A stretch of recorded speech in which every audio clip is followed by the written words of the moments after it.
For most Israelis, serving in the military is an integral part of growing up. But amongst the ultra-orthodox community, at the moment exempt from military service, conscription is sacrilege. As our correspondent Haley Sleer tells us, this might all about to change. In a country where most Jewish men and women are conscripted when they turn 18, Israelis view enlistment as a rite of passage.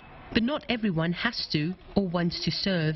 Most ultra-religious Jewish Israelis, known as Haredi, have never been in the army. Neither have most of the country's Arab citizens. And others have been exempt because of physical or psychological concerns. But this has caused divisions. Many Israelis feel that it is unfair that the ultra-religious can opt out of the army, especially as they're Israel's fastest growing community. And by 2050, 1 in 4 Israelis will be Haredi. That's what unites us. That it used to be a whole nation army. Now it's half a nation army. We felt in our guts that something is very unfair, that we are going to give our children to the army, not knowing if we are going to get them back. And 50% of the mothers in Israel do not have to worry because their children do not go to the army.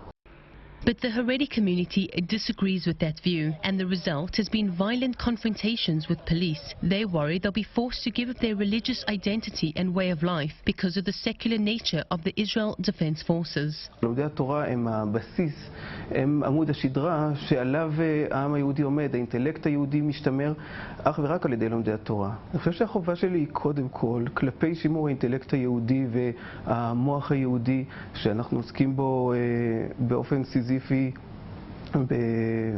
ביום-יום. אני חושב שהחשיבות של הדבר הזה היא גבוהה מאוד. Currently, a legislation is being debated in Parliament aimed at enforcing enlistment among the ultra-religious community. But it has opponents on both sides. Religious parties are fiercely resisting any attempts to force their community into the military in significant numbers. They want a law that equates Torah study with army duty, while opponents on the left of the political spectrum believe that conscription should be for everyone. But there's one army unit, the Naharal Haredi Battalion, that's ahead of the curve. It was established to allow Orthodox Jewish men to serve in an atmosphere conducive to their religious way of life. From a small unit of 30 soldiers, it has become an IDF battalion of 15 bases with close to 1,000 troops. But even this unit doesn't satisfy every Haredi Israeli youngster who wants to serve in the Israeli army, but whose family is against it. A lot of people in the Haredi community, they believe that each person needs to do something very specific, and that specific thing is to be something that's inside the Haredi community. So the second you go out of the army, you basically went out, you're separated from them, so you're not anymore part of that, and it's scary for them.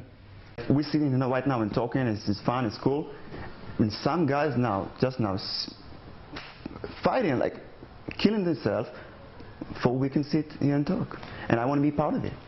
Conscription of the country's ultra-religious was the main reason why earlier this year Israeli Prime Minister Benjamin Netanyahu failed to form a coalition government. He rejected the idea of forcing the Haredi to serve in the army. But the debate remains as divisive as ever and promises to be a central issue in September's upcoming elections. Haley Sleer, CNA, Tel Aviv.